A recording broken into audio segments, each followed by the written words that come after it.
So General Assembly is the principal organ. It consists of all the members. So deliberative body with powers of discussion, investigation, review, recommendation and criticism about work of UN as a whole, including its other organs and specialized agencies.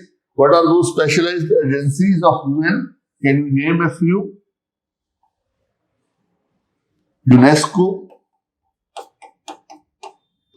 UNICEF, etc.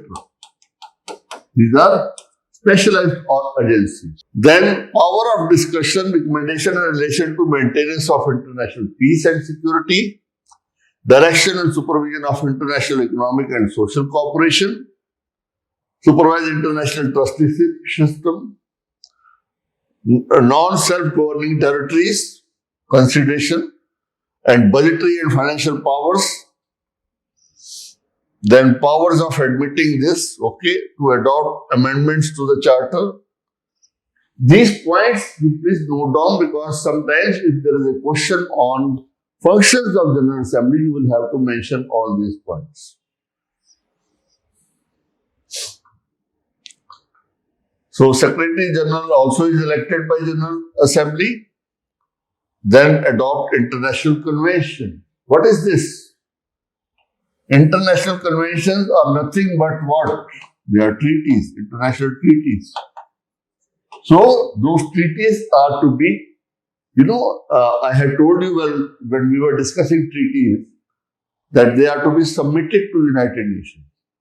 So once the treaty is submitted to United Nations, it is not only taken on the record, but it is also adopted, kept in the record. And for, what happens in the case of a dispute between two nations who already have a treaty between them, the matter goes to ICJ, right? Or to any other international tribunal, but let us say it goes to ICJ. Both of them have given their consent. Now, ICJ, how they will find out the solution to their dispute? How they will resolve their dispute? They will refer whether there is any treaty between them or not. पहला वही देखेंगे वो.